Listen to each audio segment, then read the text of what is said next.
Hey guys, welcome back to another video. Today we're going to go over the deep litter method.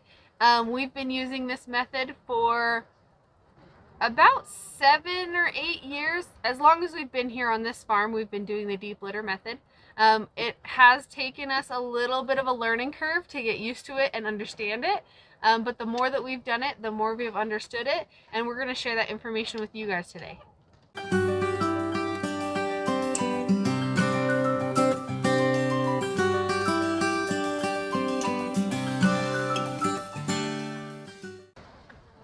Alright, so first thing you gotta know is a basic understanding of compost, but also understanding why the deep litter method is different from regular compost. So typically in regular compost, you would have a 4-to-1 or 2-to-1 brown matter to green matter. So your brown matter is going to be your bedding in this case, so anything that's going to be drying up your chicken manure, and the green matter is going to be the chicken manure.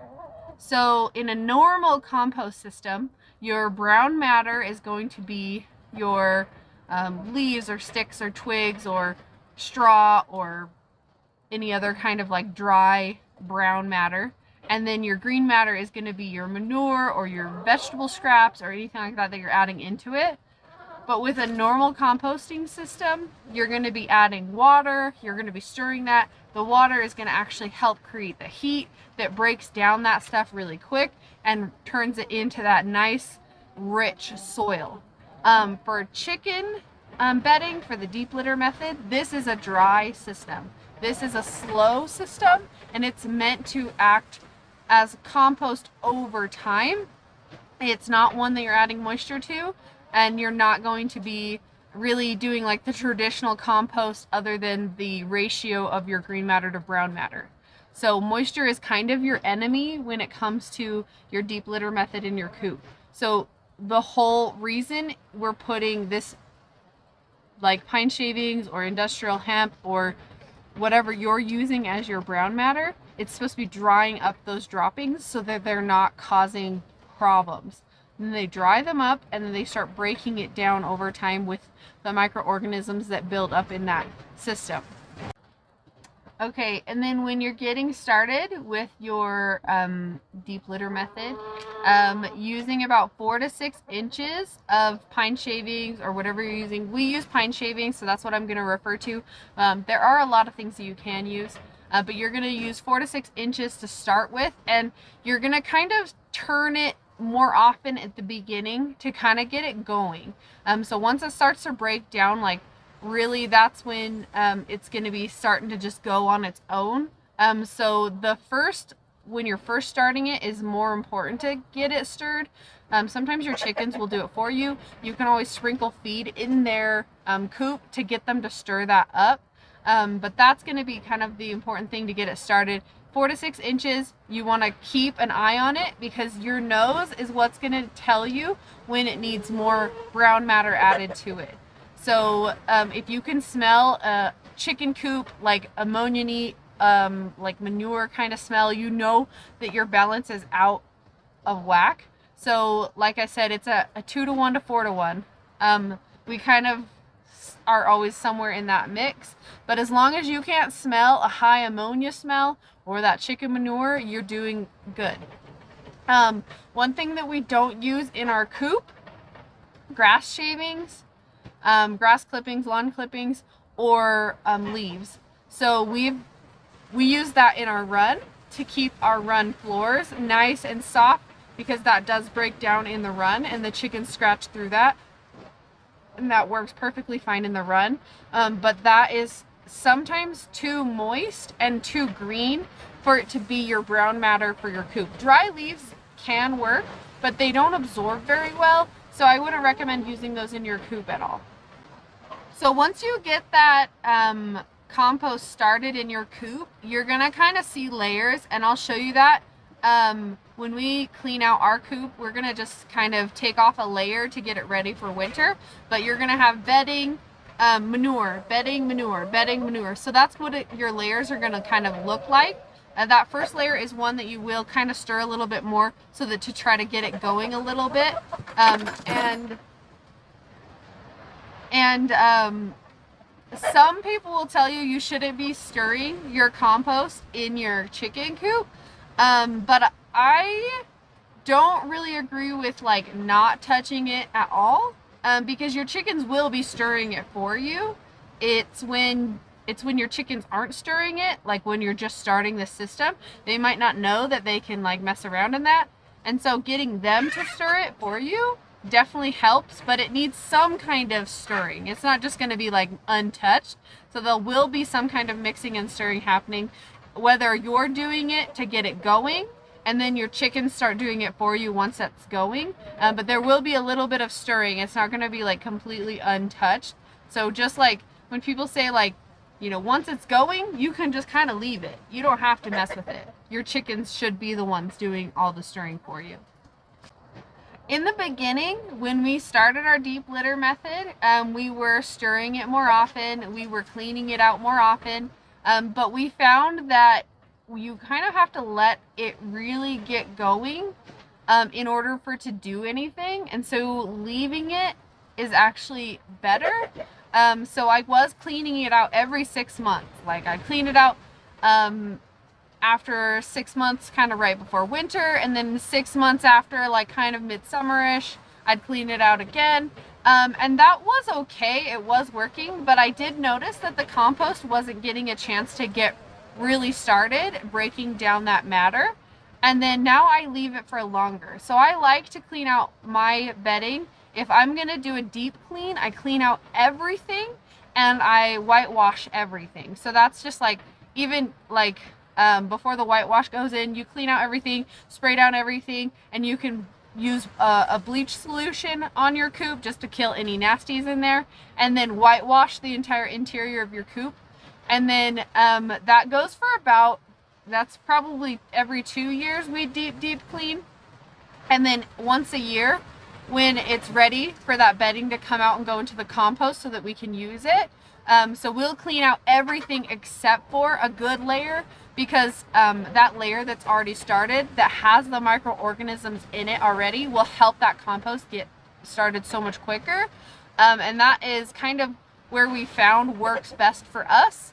We do live kind of in a, I don't know, like they say we live in a desert, but we do get a lot of snow and sometimes a lot of rain, but then we're pretty dry during the summer. So it's really going to depend on your climate and what works good for you. How you're going to see that balance is, like I said before, your nose and watching your coop. Your ratio might be different than my ratio because of your climate.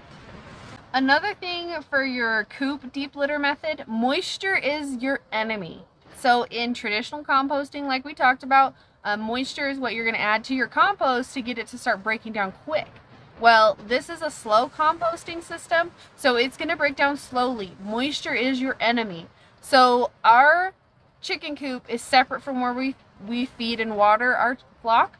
So if you do water your flock in your chicken coop, it is something you're going to have to be watching constantly, because if the water spills or there's extra water in a certain area, it's going to be needed to stirred around so it can dry out, because dry is what you want. You don't want wet spots in your chicken coop, because that's going to cause an imbalance and it's going to cause there to be more of an ammonia-y type of smell.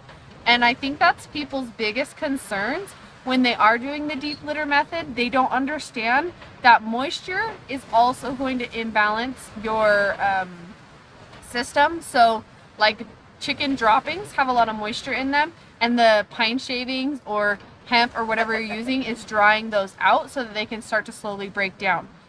If you have water, the water is almost too much for those pine shavings to handle. I know that industrial hemp does help and does a lot better job absorbing moisture.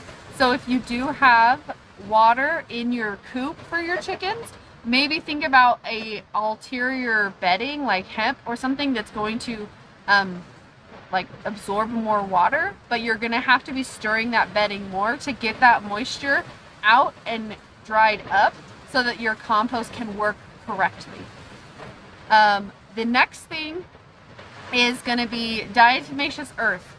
We all love diatomaceous earth for our chickens. Actually, there's kind of a controversy on that one. Some people love it and some people think it's really bad. So if you're into chickens, you probably have heard that, or at least you have an opinion on if you use DE or not.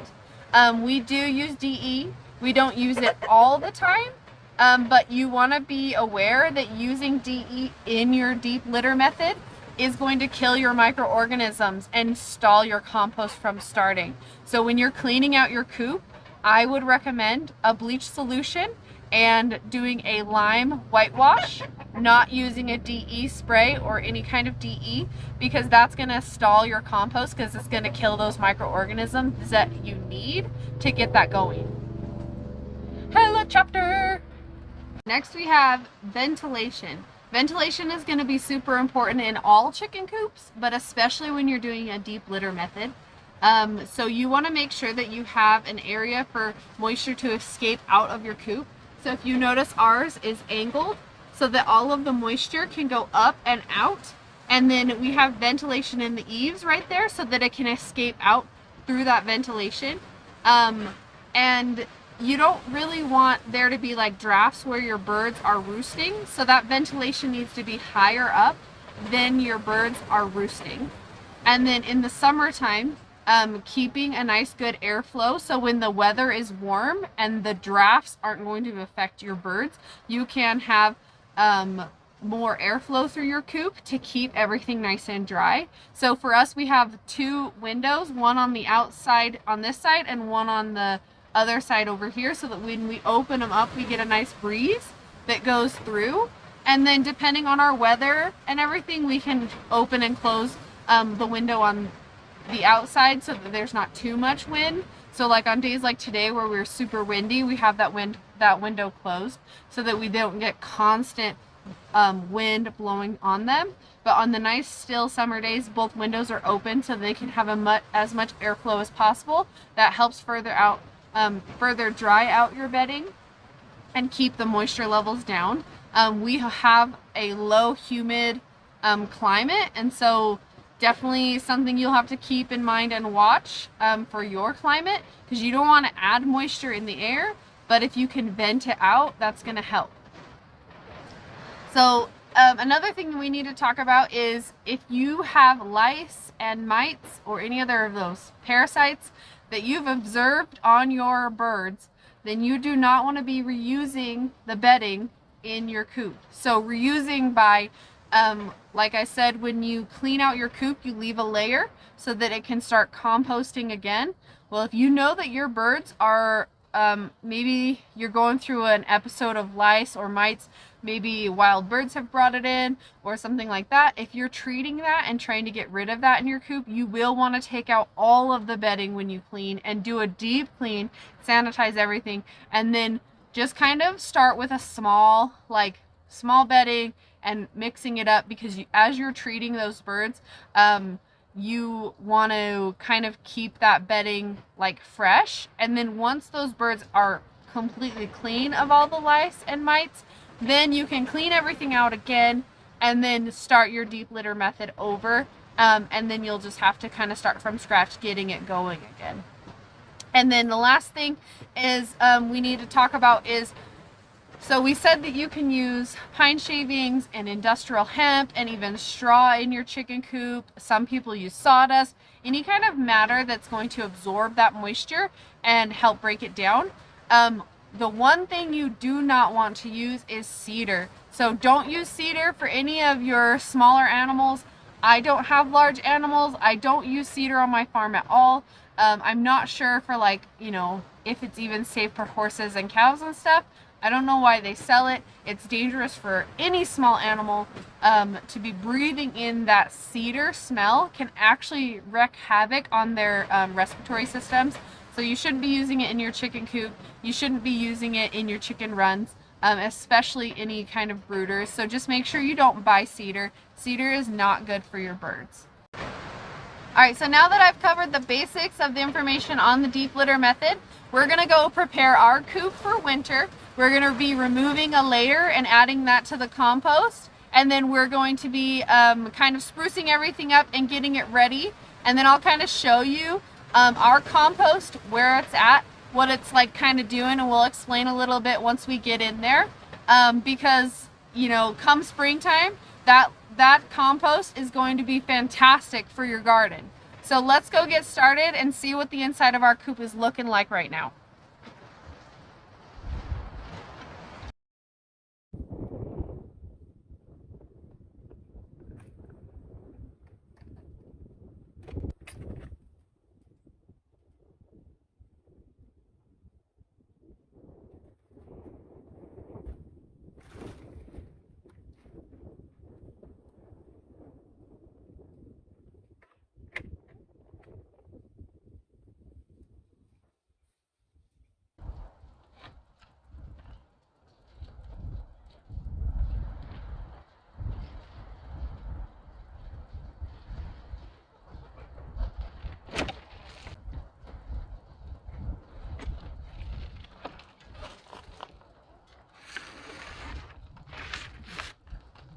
Like the layers. Okay, this shows you the layers of the deep bedding system where it composts as it gets going. So these bottom layers here, you can see that not much is broken down in some of these layers, and you have more pine chips because it takes a while for this system to start working. And then as we go up, we can see that the layers have gotten more and more broken down. So this layer is nice and composted already. So this is kind of why the deep bedding method works, because that compost, these microorganisms that are in this compost, they need to build up. So this layer here has microorganisms, but it hasn't broken down quite as well as once it got started. And then the top layer is a little bit messy because that's the layer the chickens are currently living on. And as things compost, they kind of squish down in. But for us to get our beds ready, or our coop ready for winter, we're actually just going to take a little bit of this layer off and put like 2 to 4 inches of bedding on top, because we want this compost in here over winter, because I have done it both ways. I've done it where I've completely cleaned it out for winter, and it's harder to get this compost going again when it's cold. So when you clean out your bedding all together, you just want to make sure you're doing that in the spring or early summer, so that the temperatures outside help this system get going, because freezing temperatures stall your compost. So whenever you're doing anything in your chicken coop, you need to take your safety into account. So wearing a face mask, you don't want to be breathing in any of this dust and these particles when you're stirring it up. That stuff can be really bad for your lungs. I know people who have caused asthma from not wearing a mask while doing their chicken coop clean out. And then also consider eye protection.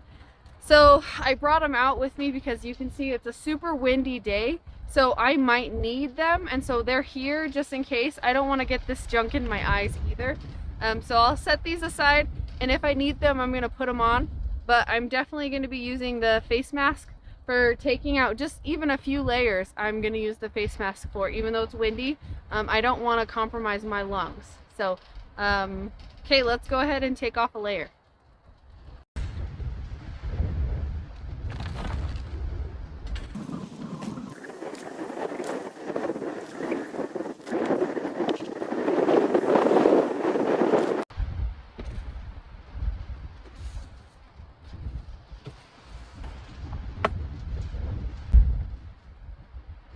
Alright, I know what you're probably thinking. This doesn't look good, but this is fantastic. So, notice that all of the droppings in here are dry. This is what you want. This is a dry compost. This isn't a wet compost. If you have wet spots, your balance is off. So, main thing when you're doing the deep litter method is you do the smell test. Nothing. It smells like dirt. That's what it should smell like. If you're smelling a high chickadee odor or a high ammonia, you know your balance is off. That's why I kind of let my deep litter method go a little longer, because it helps those microorganisms get going, and then your balance stays just fine. We added bedding to this. It's probably been a while because I only add bedding when I can smell that I need to add bedding. If you have a lot of moist droppings sitting in one spot, that spot might be a little bit like wet still, but everything in here is dry. Like this is all dry compost. And this is what you want. You want dry compost. Yes, there are chicken droppings in here, but when you get down to here, look, there's no more solid droppings down in these layers because these layers are all composted into this nice fine dirt. This is what you want.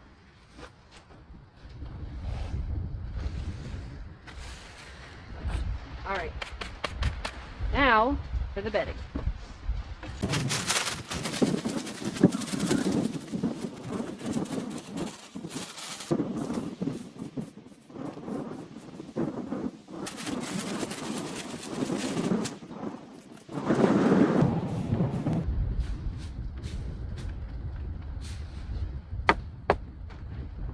Okay, and that's why we took off a layer so that we could add a nice thick layer so that over winter this can continue to stay dry and do the good that it's doing.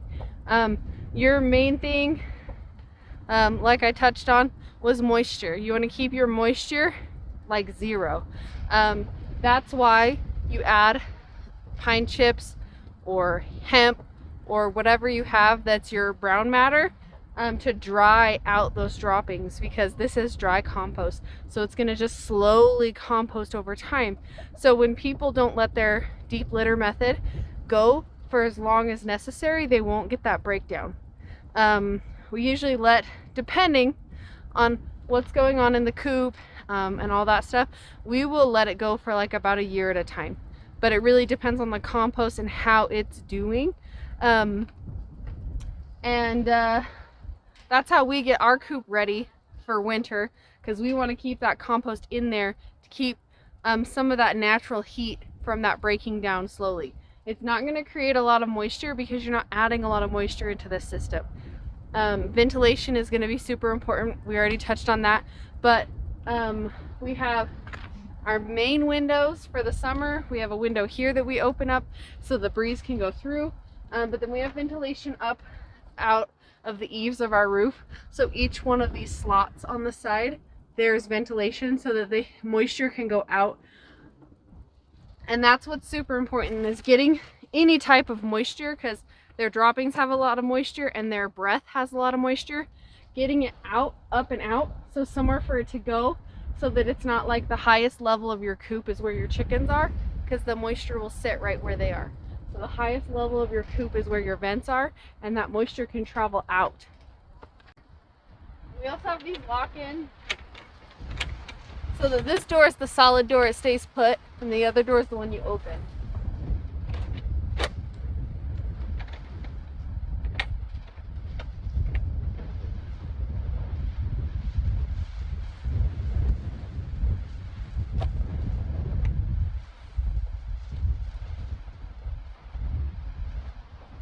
Okay, finish off these nest boxes.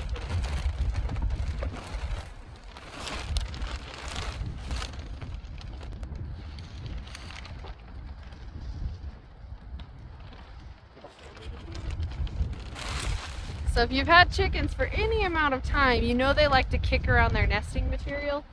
So topping these off really regularly will help keep something in there so that the eggs don't get damaged on just the hard surface. And if you have a good amount of bedding in your nest boxes, the other hens can't crush the eggs because they'll be a little bit more like something for them to squish into, so that when they walk over the eggs to lay their egg on top of the pile, that they're not breaking eggs. So keeping your nest boxes nice and full and fluffy will help reduce damaged eggs. Nice and full and fluffy. That way you get less broken eggs.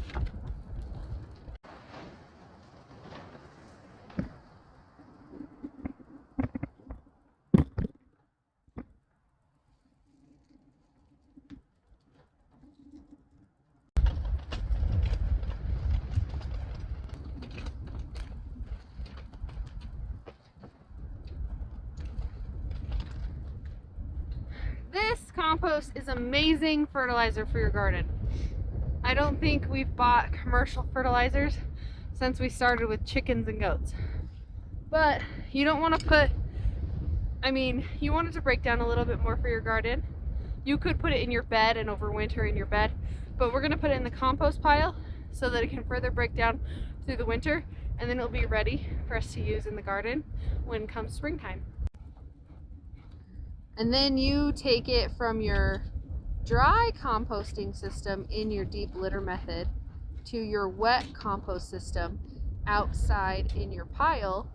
This is where the moisture helps break it down in a quicker way than in your chicken coop, because that is the dry compost method goes slowly and the wet compost method goes quick.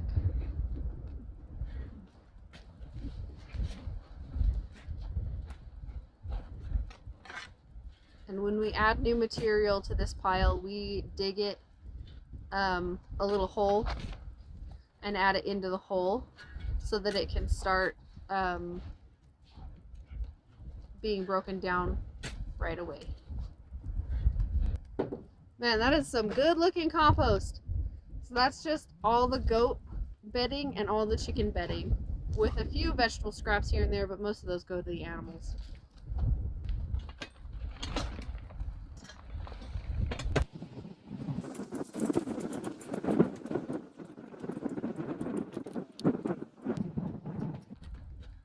And then all of the moisture from the winter and the rain will help break this down even further and even quicker.